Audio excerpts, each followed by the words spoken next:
Hey there, and welcome to Keep It in Perspective. It's me, Christian Hanley, and if things look and sound a little bit different, it's hopefully because they are. Got a new setup going on here. So using right now a different web-based platform for recording the podcast and for interviewing guests. This is something new. This is the first episode using this new platform. So yeah, that's why things look and sound different. Unfortunately, the interview for this episode, we had some technical difficulties. So it's still a great interview. The content's all there. The entire exchange is there, but there's a little gap in the middle. Hopefully this will never happen again. The entire purpose of switching to this platform and not using something free or using Zoom is to avoid this. This platform is supposed to be able to merge local recordings on your desktop with a backup in the cloud. And so that's the idea. Anyway, so apologies for that glitch. But so that interview will be coming up in a little while.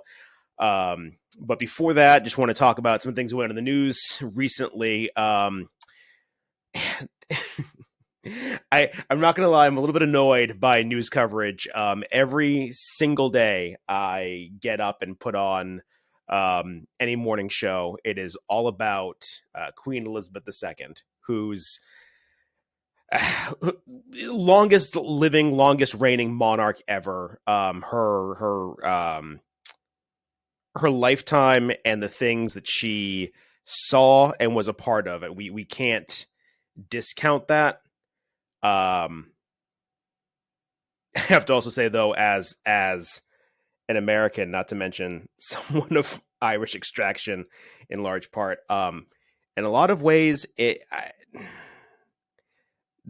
importance that this death is being shown in the media is a little disproportionate. It's overshadowing a lot of the things that are going on already that frankly touch the lives of regular people a lot more. Not to be disrespectful to anyone who is a fan of following the royals as historical relics, as pop culture icons, as however you want to view them. But let me jump back to when I found out about this, the death of the Queen. I was sitting waiting for a friend who's actually been on the podcast before, Mathieu, who's if anyone remembers, he's Breton, he's French, so he's from the part of France that is kind of like Ireland. It is a Celtic region that was taken over by France and is now part of France. And so we've always kind of shared that in common, being both Celts in large part. And so he's a journalist and was on call in case anything happened to the Queen. This is when there were reports about the family flying to see her, doctors being concerned about her health, et cetera, and so forth. And so we were going to have lunch. He was wildly late because of potential a potential event regarding her health. And so I'm sitting waiting for him. He finally shows. We're able to have a belated lunch together. But while we're talking about it, he brings up the fact to me that there's about 300,000 people without permanent housing just in London. And meanwhile, there's this multi-billion-dollar property in the middle of the city. A real throwback of a piece of architecture in terms of its importance and for one person or one family. The Elysian Palace of the French president's nothing like that kind of a palace. It's just called a palace because in French, anything that's not a small house or apartment is called a palace of some sort. The White House, it's a big house, but it's not like this. He kind of joked. He's like, "Yeah, I'm not a communist, but on the other hand, like, come on, there are people in need. This is a bit much."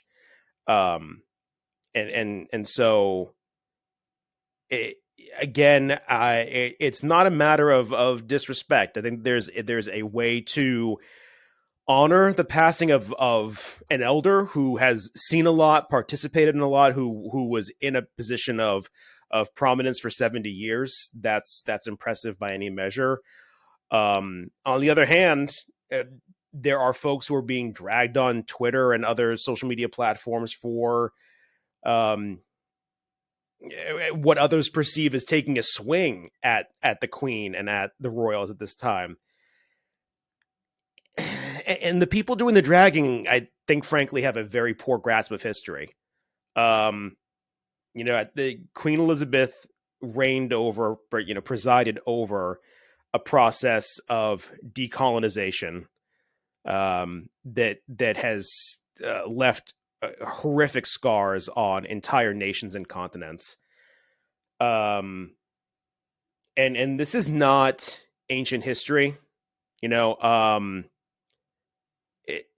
countries like Ghana only got independence in the 50s, Jamaica in the 60s, India and Pakistan in 1947. And you're talking about a division there that has still religious and geographical tensions that last to this day in the 21st century. And it's not just because of the religious tensions between people who are from that area, but also because of the geographic divisions artificially created by Britain and the difference in allocation of resources between those areas and the partitioning that has left this sort of have-not dynamic that persists to this day. And so without going into an entire lecture about that, there are, when we talk about a colonial legacy, this is not ancient history, right? This is just the past 2 decades. This is within the lifetime of middle-aged people alive today.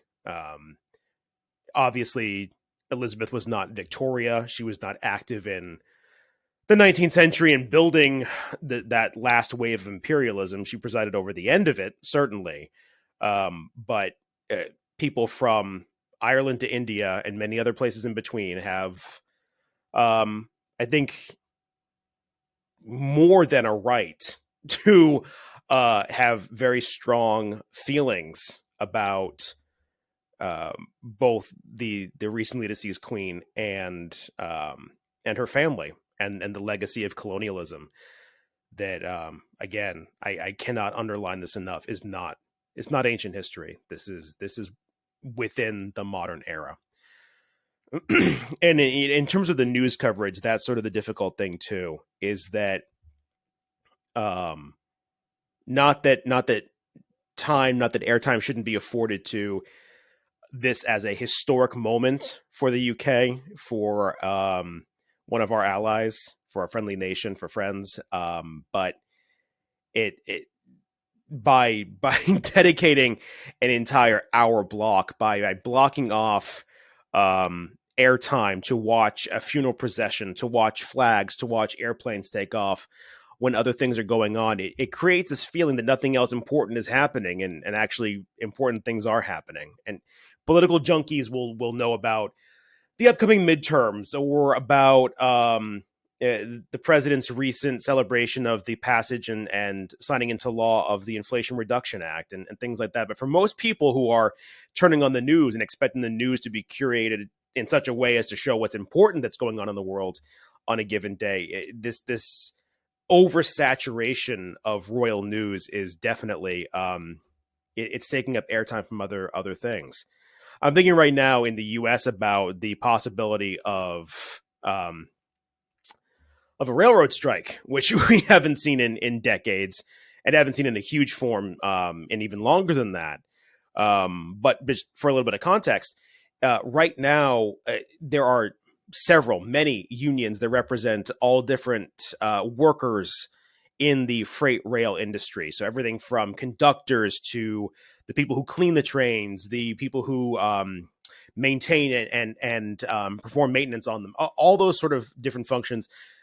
Those people each have or are members of various different unions across the country. And they have been involved in multi-member, massive bargaining with the employers. So think when you see trains like CSX and Norfolk Southern, things like that, excuse me, these massive corporations, they've been involved in bargaining with them over pay, over medical leave, over other important important benefits of employment. In one report I saw just today from the Washington Post, there's the concern that, for example, a lot of employees don't even have the right to take time off, even unpaid time off, to go see the doctor. That some people are on call, even if not at a shift, they're on call for 2 weeks on end without a break. And the railroads use a sort of point system where if people are not present enough, they get points docked against them, essentially, and are then subject to discipline and possibly firing. And of course, they and their unions who represent them want to end this practice. It's bad for everyone. It's bad for safety. It's bad for people who are trying to just take care of themselves and, frankly, have a job where they can be respected and take care of themselves and their families, which is not too much to ask. And so bargaining's been going on between these multiple different parties, trying to come together over a certain agreement to fix these working conditions and improve wages and quality of life for workers. And they've reached an impasse. And the strong feeling I get is that unless you really read hyper-focused labor news, for the most part, in broader general interest publications, TV news, things like that, this hasn't been covered that much. This hasn't been a big story. But now all of a sudden that there might be a strike, that there's a cooling off period where the parties are federally mandated to, after negotiations have fallen apart, mandated to take a step back and do nothing for a while and not have the unions announce a strike. That's coming to an end. And that's why we see today the president and Congress considering getting involved and there being this panic in DC. It might sound quaint, it might sound silly to those who don't really think about things like infrastructure, especially rail, but this is not a laughing matter. This is actually quite serious and would affect literally everyone in the country, even if you don't live along the famed Amtrak corridor between DC and Boston. And here's why. So when it comes to freight rail in this country, any of the train tracks you see in operation in this country, by and large, are owned by a handful of large freight rail companies, like I mentioned before, CSX, for example. Amtrak, which operates between those urban corridors and along a few other routes in the country, but not enough. Essentially, you can see them as sort of being tenants. They more or less lease drive time, if you will, along certain routes where they carry passengers. Because what happened about 50 years ago now, in the 70s, was Congress had passed legislation that created Amtrak under the National Passenger Railroad Corporation, which is publicly known as Amtrak. And the point of Amtrak is to take the burden off those freight rail companies who own the tracks, take the burden off of them to carry passengers. The reason why they had that burden of carrying passengers is because they're common carriers. And this goes way back to England, predating the United States. But essentially the law is that if you're a company that carries goods and people across the country, you need to be able to accept anyone who wants to come along for a ride, more or less. I'm grossly simplifying centuries of history and legal precedent here, but essentially that's the price you pay. If you want to have the right to crisscross the land, in the case of the railroads, actually seize tracts of land across what was formerly other people's private property and take up this land to deliver something that is essentially a public good, or not generally a public good, but a good in the public interest, i.e. transportation, then the price you pay for that privilege and that ability to take the land and to operate is you would need to be able and open to selling tickets to the public at large and give them passage to where they need to go. That's the trade-off between the interest of the corporation looking to build a rail network and the public. Again, gross oversimplification. But so what the creation of Amtrak did was it didn't create a corporation that would buy up other tracts of land and lay new rails. And it didn't keep freight rail companies from having to offer passenger rail services. It took that burden off of those rail companies, the freight rail companies, and gave it to this new publicly created corporation created by Congress. and it is very much a balancing act. So Amtrak has the right to operate um, with a ton of restrictions. Anybody who lives between DC, Baltimore, Philly, New York, Boston, you will recall seeing times if you're driving on the highway or taking the train up and down north south that you might be stuck for a while or see a train stuck while a freight rail train goes by, and that's because you are basically, while you are on that passenger train, you are sharing the track with the freight rail train. But it's sort of like being on a turnpike or a major thoroughfare where you and your car are sharing the road with a giant truck. Difference being here that essentially the truck owners and operators sort of own the road, if you will, when it comes to train travel. And when you're in a passenger train, you're just renting some time on the tracks. So why does this all matter? Well, it matters because if there is a strike in the freight rail industry, it will shut down any of the operations of those tracks all over the country that not only freight trains use, but Amtrak as well, shutting down travel between cities, between regions, all up and down the East Coast and around the country. And on top of that, any of the commuter rails that connect with Amtrak and that rely on these same use of the same tracks, it will be the exact same story. They will have nowhere to go. They won't be able to operate because anyone running the switches, the tracks, literally there are people who, just like we have air traffic control, there are people who regulate the traffic between these different rail companies, different uses of the railways. And then above and beyond that, let's say you don't live along the Northeast corridor, you don't use the train, you drive or you do whatever, it will still affect you too, because any of the goods and services any of the goods that are shipped across the country, they rely on rail, especially the big things. So talking about electricity generation, a lot of the fuel gets not trucked in but shipped along on freight trains, which are much more efficient in a lot of ways than trucks, and which have a much higher capacity to carry goods across land. So whether you're talking about passenger rail or you're talking about getting the products you need at a store, it's going to be much the same issue. If there is a strike, then the use of the tracks is not possible. There's no one managing traffic, no one doing any of that work. Everyone is stopped. And there's no one operating the trains either, whether for goods or for people. So it will literally affect the entire economy. Talking about mass transit, talking about interstate travel, talking about supply chains, which still are not completely up to where they were before the pandemic.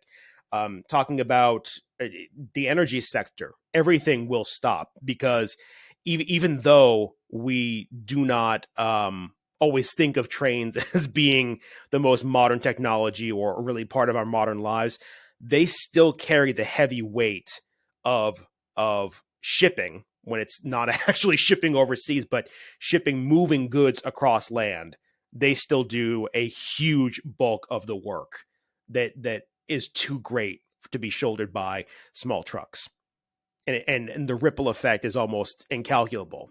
And so that's why it's so important. That's why today, when the cooling off period is coming to a close, why all of a sudden this has now gone from being something that only people who read about labor issues knew about to now being in the New York Times, the Washington Post. It's something that will affect everyone that we just don't overall as a country talk about, both in terms of the importance of our infrastructure and the importance of the ongoing fight of labor to make sure that working people in this country who actually make things happen, who actually make sure that you get the products you need and that your electricity turns on, and then make sure that the modern amenities that a lot of us take for granted are there for us. And so that's what is going on right now with that. And I hope that there's a resolution soon. It's it's frankly pretty gross that we live in a country where people have to worry about whether or not they can go see a doctor, even after COVID has hit this country so hard, even after hundreds of thousands died, in many cases unnecessarily from that.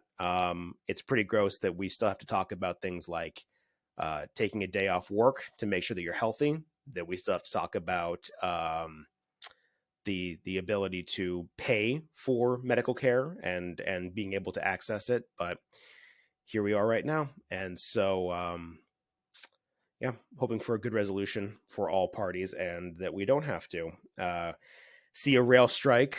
Although if it does come to that point, I can't say that I, given the working conditions of workers in the freight rail industry, I could not say that I would blame them for wanting to advocate for proper working conditions and the ability to care for themselves and their families.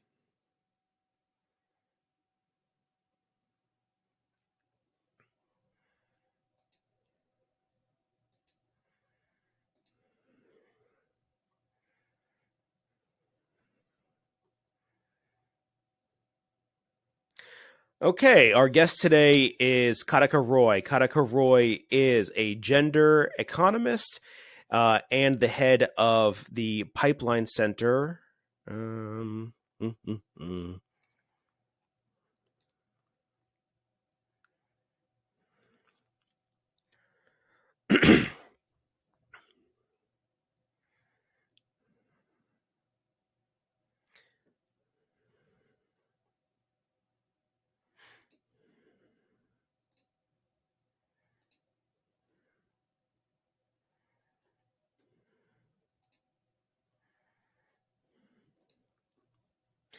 All right, so today our guest is Katica Roy. Katica is a gender economist who's committed to advancing gender equity in the workplace and who is also the head of Pipeline Equity at pipelineequity.com.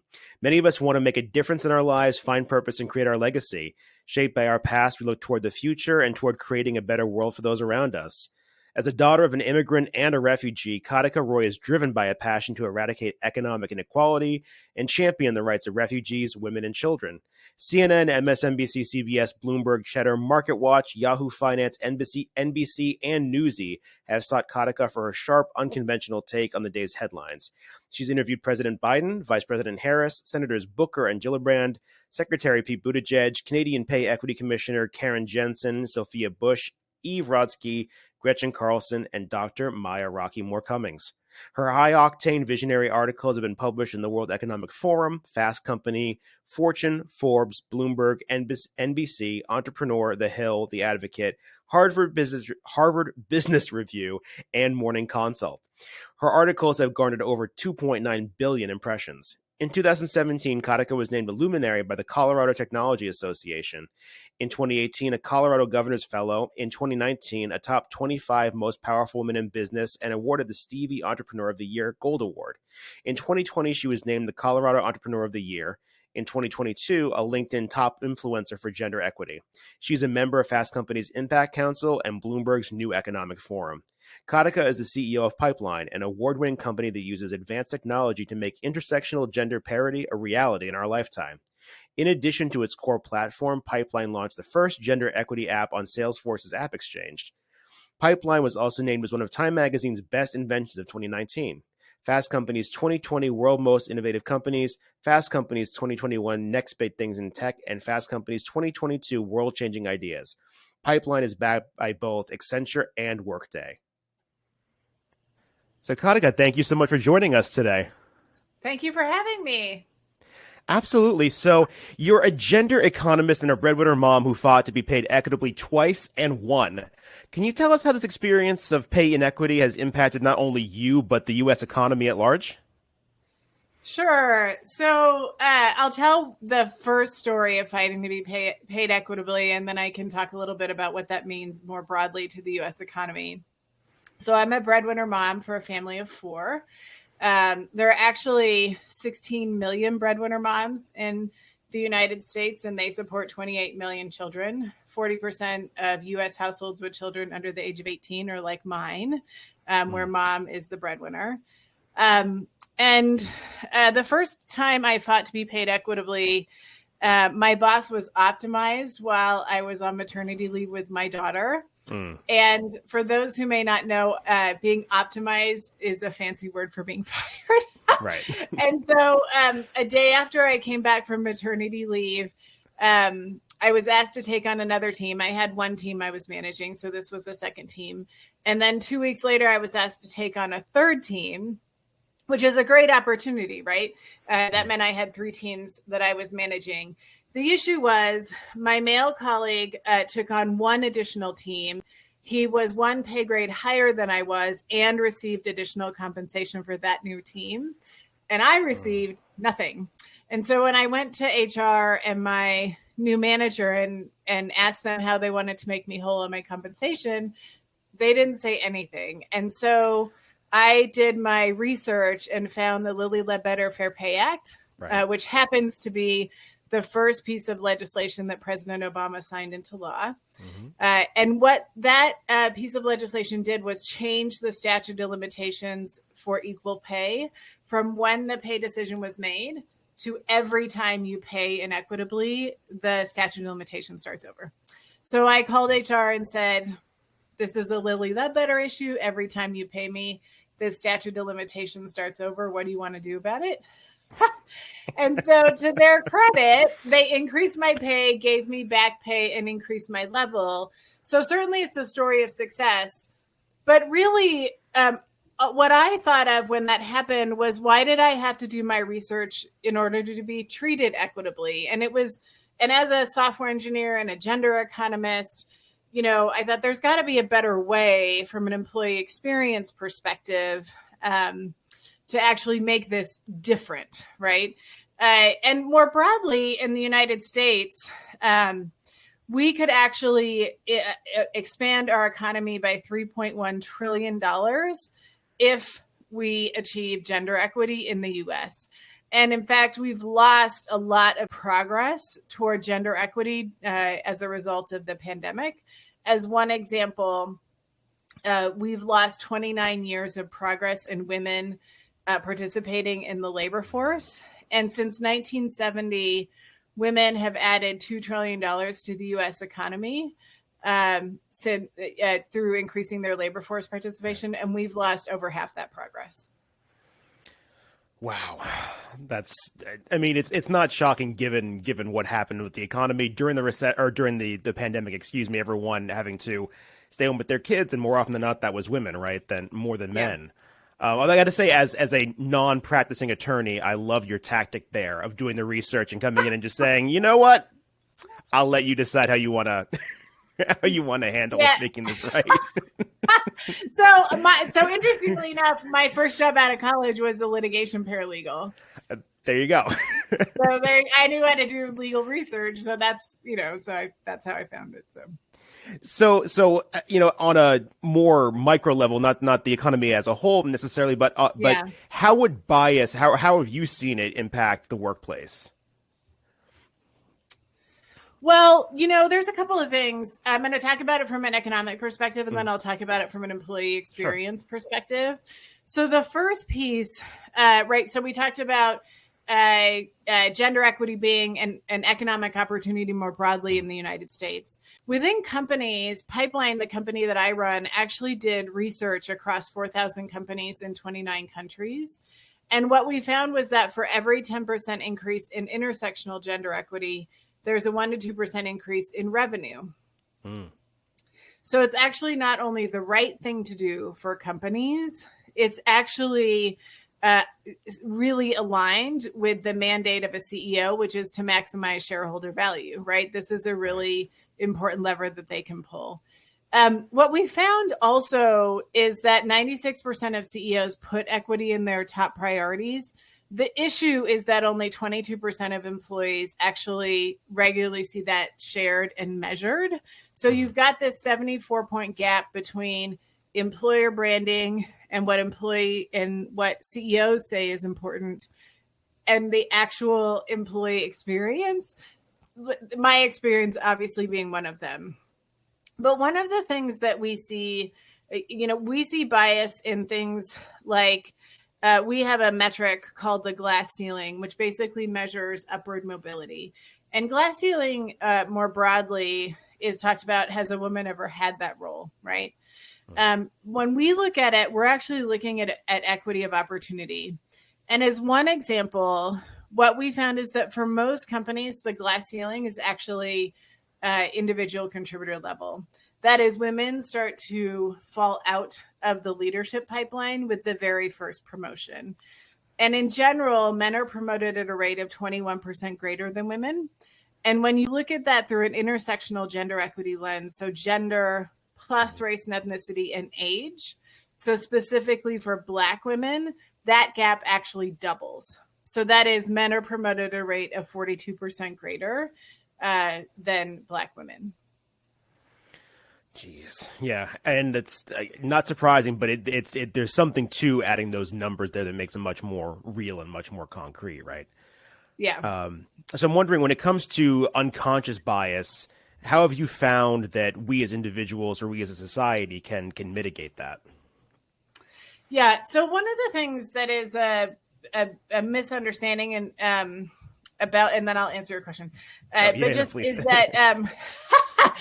to set the stage, because oftentimes we assume that if you are a member of that underrepresented group, right? So if you're a woman, if you're a woman of color, if you're a woman over the age of 45, et cetera, you are less likely to have bias.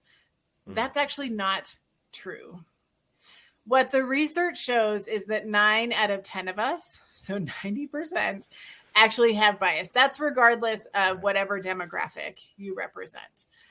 You are more likely to experience bias if you are a woman, if you're a woman of color, if you're a woman over the age of 45, et cetera. So that's the first thing to understand. Yes, we want to have more women in leadership. Yes, we want to have especially more women of color in leadership. That alone will not mitigate bias. Bias itself is actually how our brains work. We create pathways or patterns, they're called schema, in our brains about men, women, people of color, et cetera.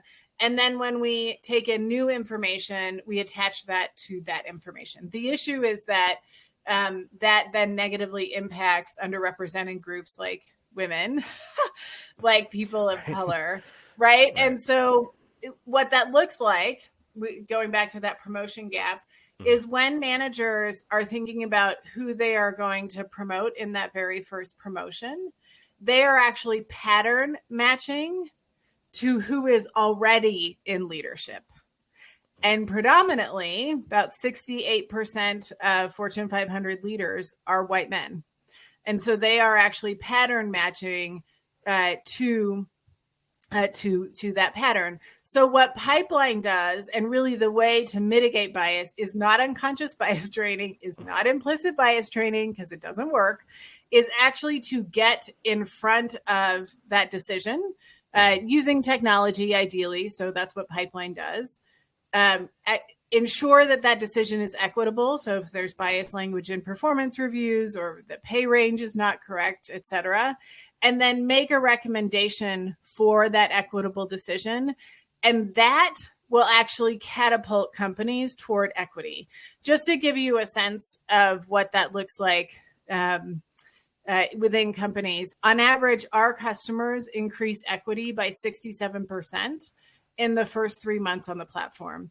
And that's because you are getting in front of the people decisions that you're making. You're ensuring they're equitable before you're making them, because you are shifting your company from inequitable by default to equitable by design, and then catapulting yourself toward equity. That's amazing. Just being proactive and taking sort of the human bias out of the picture, it snaps into place that quickly. Yeah, you're augmenting people's decisions, right? I mean, it's just like we use Google Maps or Waze to get from point A to point B, and that helps us avoid accidents. It helps us avoid traffic. It helps us get there more efficiently. We're doing the very same thing, but for companies' people decisions. That's great. I mean, I even use Google Maps when I'm bored just to see what a cool road trip might look like. But I love it. Well, we could use it for that too. A cool pathway to equity, right? There you go. So, in an ideal world, what would it look like to have genuine intersectional gender equity? What would that even be like? Yeah. So one of the ways that I talk about that is, so women are 51% of the population in the United States, and we're 47% of the labor base right now. So if you look at that, then women would be 47% or maybe 51% of Fortune 500 CEOs. Same thing, same percentage. They'd be 47 or 51%, of venture capital partners in venture capital firms. Currently, right now, they're about 8-9%. They're a little over 8% of Fortune 500 CEOs. And they would be 51% of members of Congress. That's a representative democracy, right? Like we would have an equal voice. For all the fanfare over the recent elections and the gains that women have made in Congress, we still have, I believe it's a 24-point gap between our representation in Congress and our percentage of the population. So that's what that would look like. It would also look like men would be 47% or 51% of stay-at-home parents. We know from research that 48% of working dads would like to stay home with their kids. So gender equity is not only about women or rah-rah women. It's actually about men and women. Gender inequity impacts men too. We just don't talk about it. So it would enable men who want to stay home with their kids to actually do that. Yeah. Yeah. I know I've spent plenty of time home with my son, especially in his infancy. And I know a lot of men who wish there were greater equity for that reason, to not miss out on, you can make up money over time. You can't make up that time with your children ever. And it's good for kids. Like the research shows that actually kids do better when dads are more involved in raising them. Yeah. They're more self-sufficient. That's one of the really? But like they're more self-sufficient. They're also braver, right? So that balance, right? So when moms are involved, they're more empathetic. They have more communication. This is kind of like general, right? Generally what it looks like. But with dads involved, they're braver, they're more self-sufficient, and those things all matter for success. You need all of those things together to raise a successful human being. Interesting. I think I probably have the opposite effect. Anytime my son asks me for something, I'm a total sucker. I'll just try to help him as much as I can and not be independent. But it's awesome. Again, maybe in general, in aggregate, right? General, right? Like I said, it's general. Like it's not true in all cases, right? Because you can't say like all men are like this or all women are like this. But which is like that would be biased. But sort of generally, what they find is that when moms and dads, men and women are actually involved in that, it's better for the kids.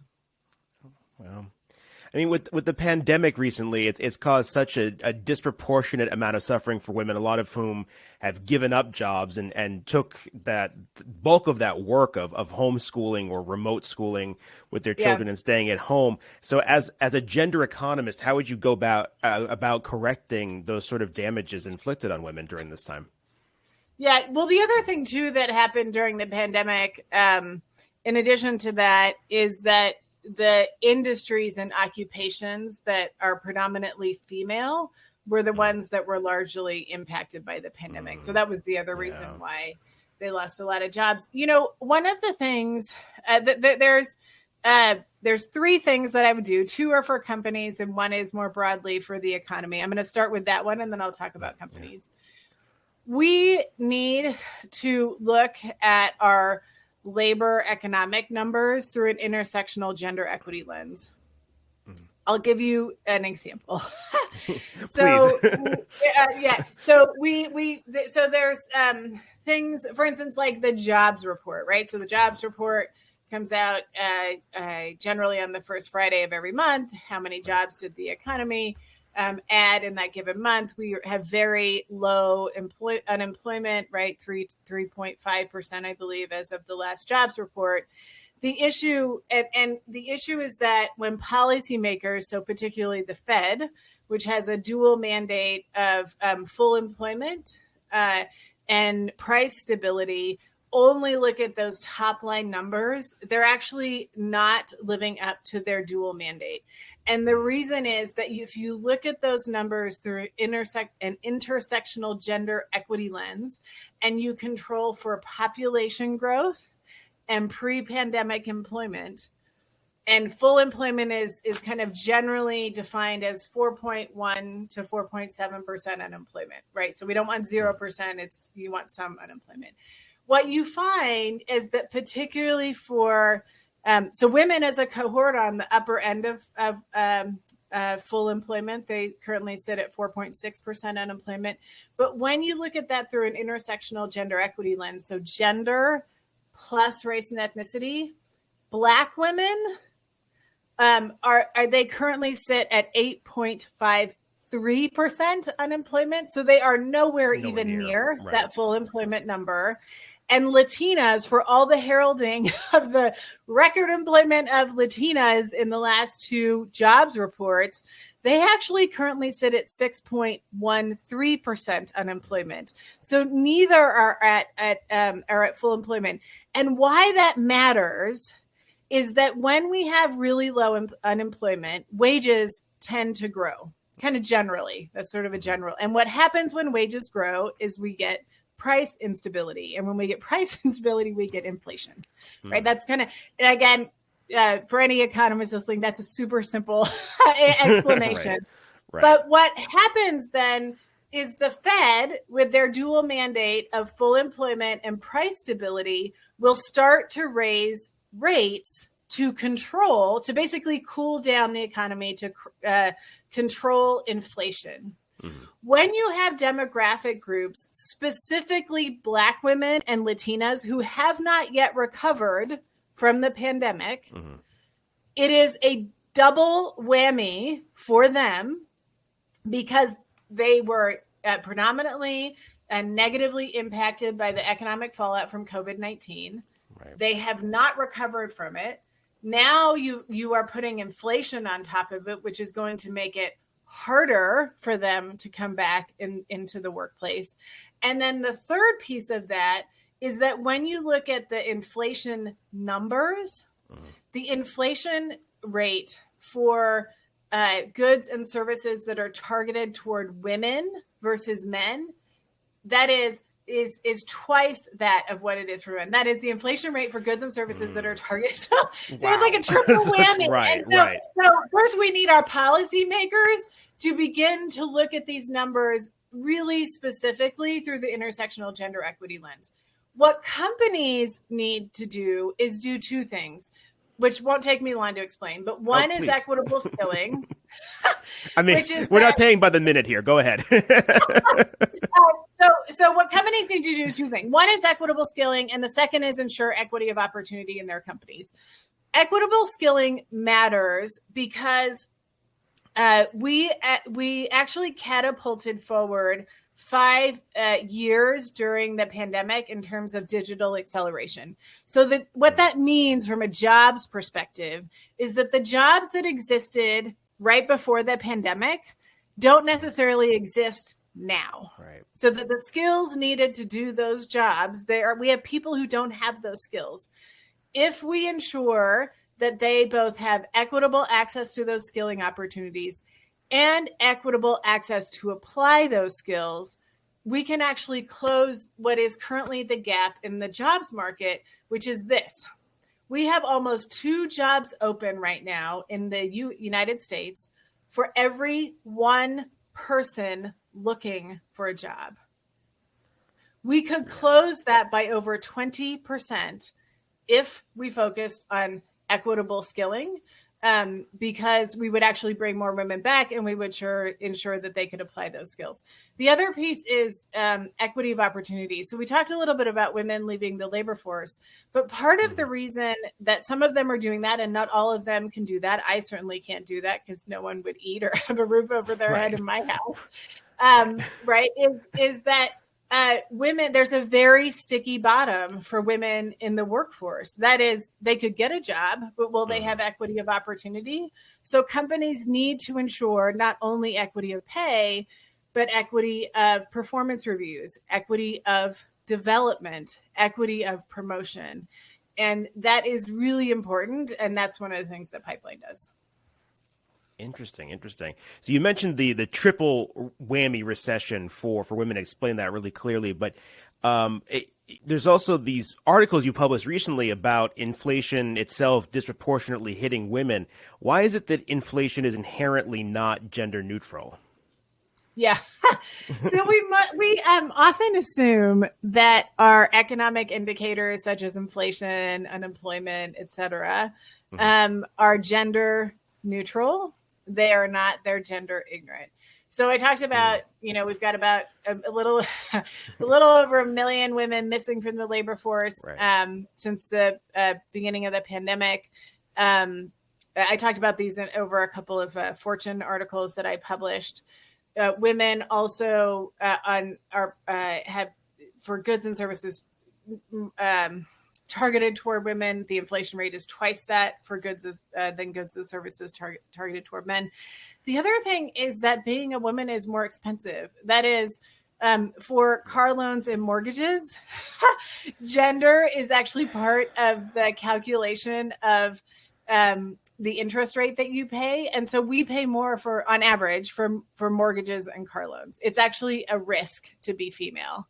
And so when you raise rates, like when the Fed actually raises rates, then that's going to impact any kind of money that we need to have access to. And we will, again, have more money coming out of our wallets. I think that's another thing that people think about the pay gap is just the money. There's less money coming in on average, 17 cents less for every dollar a man earns, which has gotten worse for most women over the course of the pandemic. But we actually have more money coming out, and that's due to things like the fact that our monetary policies are not gender neutral; they're gender ignorant. You see, I have heard about things like actuaries using or basically valuing human lives differently based off of lifelong earning potential along race, class, gender, but actual interest rates, that's new to me. I'm not going to lie. Well, here's another one that might be really interesting to you. So we often talk about the pink tax, right? So things that are, dry cleaning, shaving cream, whatever is more expensive for those targeted toward men. Part of the pink tax is actually the gender tariff gap. That is, on average, women's footwear and apparel the tariffs are higher than for men. So on average, because in the statistical calculation for calculating tariffs, gender is part of the calculation for footwear and apparel. So on average, women pay a 15.1% tariff rate on footwear and apparel, and men pay an 11.9% 9-point tariff rate. So then how does that make sense? How would gender actually be taken into account for calculating tariffs? How does that have any sort of public policy interest? Well, those are set by Congress. And then of course administered by the Department of Commerce. So there are two ways to fix that. One is to either use the lower tariff rate, right? So if you've got two hiking boots and one is for women and one is for men, use the lower tariff rate, or Congress could remove gender entirely from the statistical calculations. I mean, that would just make sense, though, right? They don't like to do things that make sense. It would make sense. Then we could eliminate the gender tariff gap, right? And that's, I mean, it is a hidden part of the pink tax that people often don't talk about. Yeah, and one that is kind of alarming. I think most people would be very shocked to hear that that's still somehow happening, and it's not being discussed. No. They would be, and it's a fairly simple fix to make it more equitable, and that would immediately put more money into the hands of women, which is good because we have more money coming out of our wallets. Right. On a somewhat even more serious note, this has been pretty serious, but the Supreme Court recently gutted Roe v. Wade and has sent basically any decision making over the right to choose back to the individual states. And we've already seen just how badly that is going. It's a moment in history that we're going to have to unfortunately talk about to our kids and grandkids. And it's while not shocking with this court, awful. How do you foresee that as a gender economist affecting women and the economy in the years to come? It's bad for the U.S. economy. And it's for two reasons. The first is I mentioned that there are over 1 million women missing from the labor force since the beginning of the pandemic. Mm-hmm. It will actually take another, the overturning of Roe v. Wade will take another 500,000 women out of the labor force. So we will increase that number by 50%. That's not good in any, all of our economic models are basically built on the fact that the labor force continues to grow. Mm-hmm. And at a time, especially when you have 2 jobs open for every person looking, taking another 500,000 women out of the labor force is not good for economic growth. That's one. The second is that currently in the US, if we close the gender pay gap, the direct benefit to the U.S. economy is $512 billion. What overturning Roe v. Wade will do is actually increase that number by about 20%. So we will increase the pay gap by $102 billion. I understand that most folks, when they hear the gender pay gap, believe that it only impacts women. It doesn't. Because we can choose how we pay for people. We cannot choose whether or not we pay for them. And when women have less money coming into their wallets, there's a lot of spillover effects, which I can talk about, but more directly, they are more likely to access social services. And as American taxpayers, we subsidize those pay gaps. We are essentially offsetting women earning less money. So we should all be advocating for closing those pay gaps. Yeah, that reminds me of one of my personal favorite rants. I have a similar rant about corporations that pay their employees less than a living wage, especially women. If you look at in the service sector, right? For sure. And then what we end up doing is we end up subsidizing those corporations. Right. And allow them to keep on operating because we're caring for the people who they are not paying enough to eat or send their kids to daycare or fill in the blank, right? That's right. And the majority of those 56% of minimum wage workers and 58% of all the lowest paid workers in the United States are women. The majority of those are women. And they also, not all of them, but some of them actually support children, so you're impacting the labor force today and in the future because their children are our future labor force. And we know that the outside of just basics like food and having enough to eat, which was a huge issue during the pandemic because most kids who go to public school, they eat when they go to school. Right. That's one. But the other piece is that we know that the economic standing of parents has a direct impact on the future economic standing of their children. So investing in parents today actually is an investment not only in our labor force today, it's an investment in our future labor force. And because our economic models are based on that, it is an investment that we should make. We will pay for it one way or the other, right? Another example is Social Security, right? So Social Security is at risk.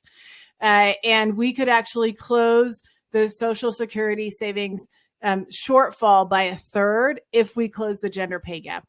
Why? Because the majority of all women in the United States fall under the Social Security cap for income. So if you increase their pay, you increase the money that's actually going into Social Security.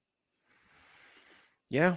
I mean, I've got nothing to refute there. It all just makes sense.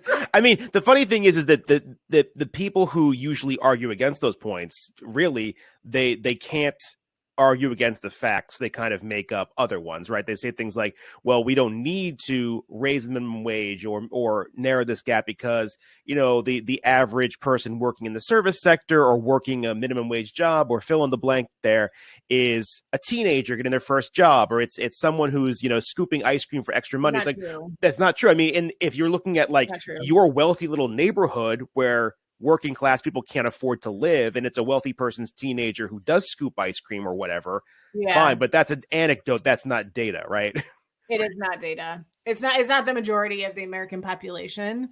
And that's to say nothing of workers who rely on a tipped wage, which is like a whole nother thing of unlivable wages. Right. So obviously we need women to play a big role in the economy. We're talking about more than half the population, but in this, I don't want to say post-COVID, but sort of the endemic and later phase of the endemic phase. Let's be exactly. Let's be accurate here. The endemic phase of the pandemic. How is it that we actually ensure that women can play a central role in rebuilding the economy and getting us to a better normal, not a new normal? Well, I think it goes back to some of what we talked about already. But one is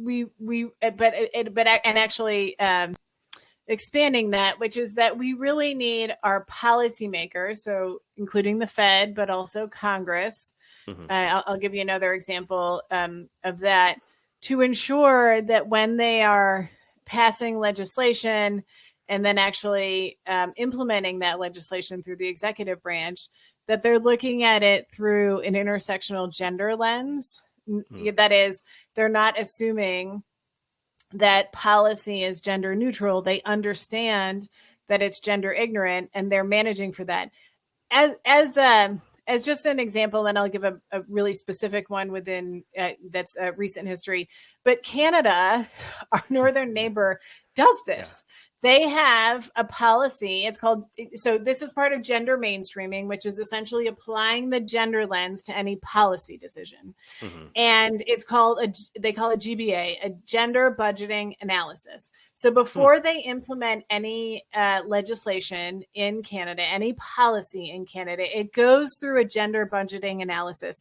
And this is not just for women. This is also for men. So we're actually ensuring equitable positive impacts of any policy that we're deploying. And that is exactly what they do. And then whatever their findings are, they ensure that when they implement it, they're implementing it equitably. As a recent example, the infrastructure bill that was passed last year, it is projected to create 15 million jobs over 10 years. Which is great, right? Awesome. Good paying jobs. The issue is that women are only slated to gain 23% of those jobs. And we lost 57% of the jobs during the pandemic. So if we don't actually fix that 34-point gap, men will be projected to gain the majority of all jobs. And by the way, men have gained all the jobs back that they lost during the pandemic. And we will leave women behind. And one of the key ways to close that 34-point gap is through equitable skilling. Because 100% of those 15 million jobs require skilling. Some are like a week of skilling and others are 6 months. It depends on the job.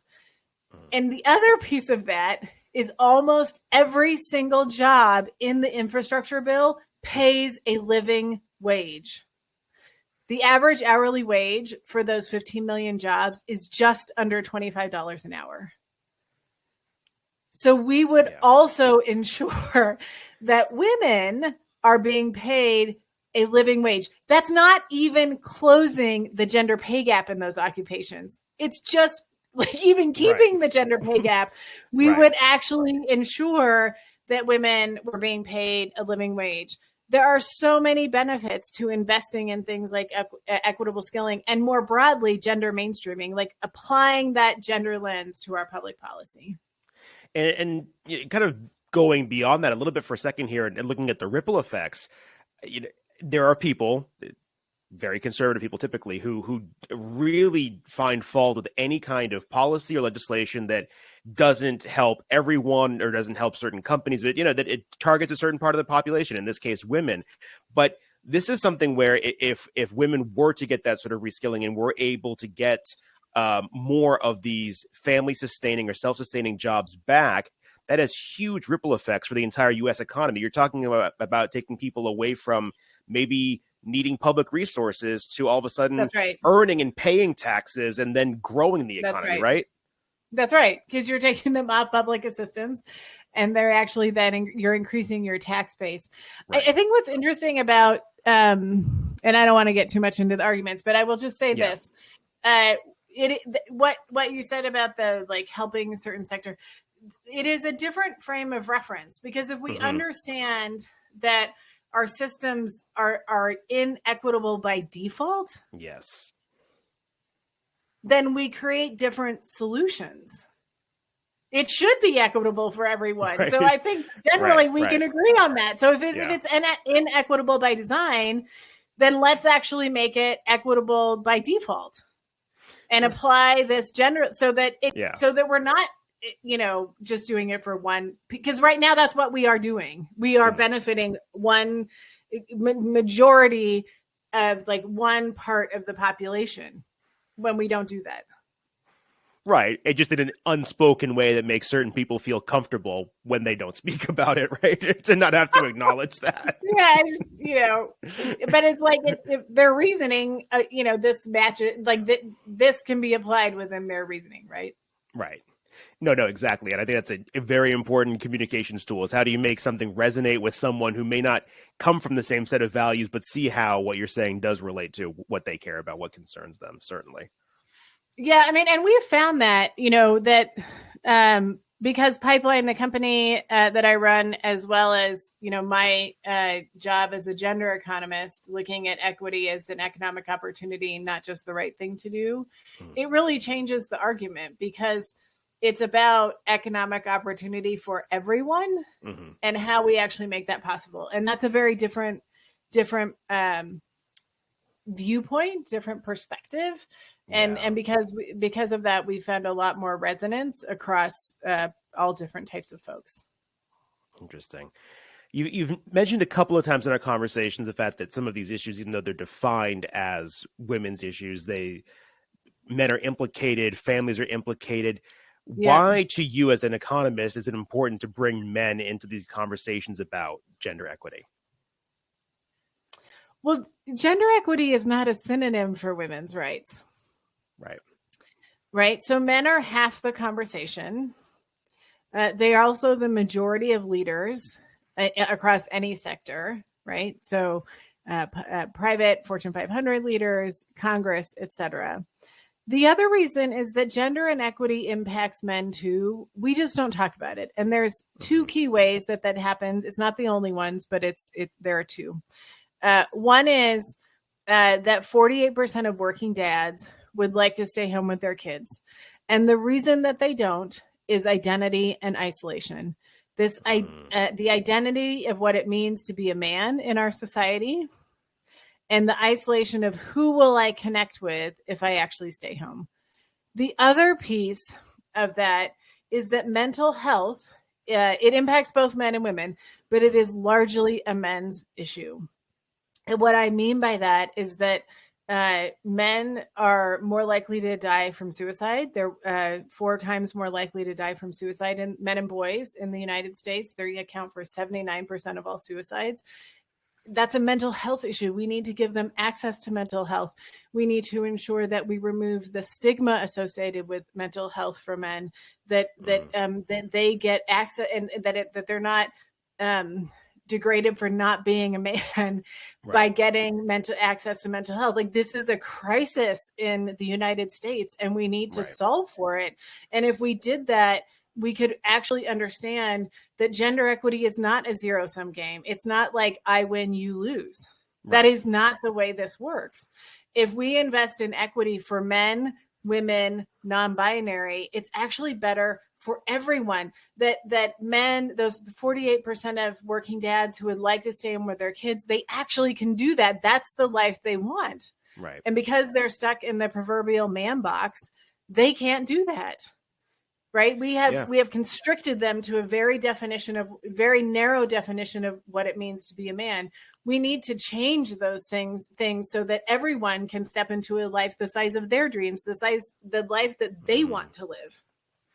Yeah. And I think about too, not just for, professional class men who want to get off or get out of the rat race and stay home. But you think about, to your point about deaths of despair, suicide, addiction, etc.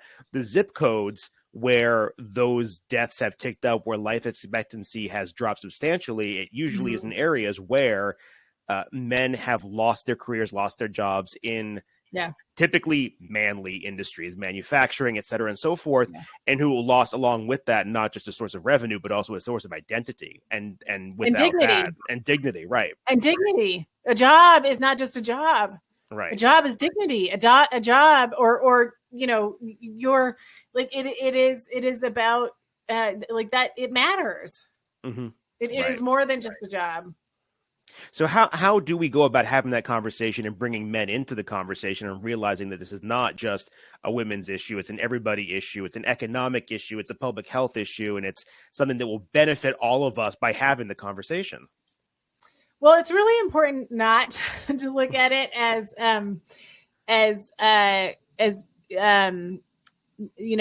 gender equity is not binary. That is, it is not you're either for it or against it. It actually exists as a continuum, right? And all of us, no matter what we believe, sit somewhere on that continuum. And so what we need to do is to meet people where they are and to bring them along. This whole idea of like zero-sum game, or you're either with us or you're against us, has a really personal meaning to me, because I'm the daughter of an immigrant and a refugee. And that very thinking is why my mom, who was an immigrant, but also was an orphan at the age of 18 months during World War II. My father was a refugee after World War II. And it is because of that binary thinking, because of that you're either with us or against us, that they actually ended up in those situations. And so we need to look at this as a continuum and meet people where they are and bring them along. Well said. I couldn't agree more. Well, Katica Roy, I could not thank you enough for this conversation. Thank you so much for joining us today. Thank you so much for having me. It was great. Thanks.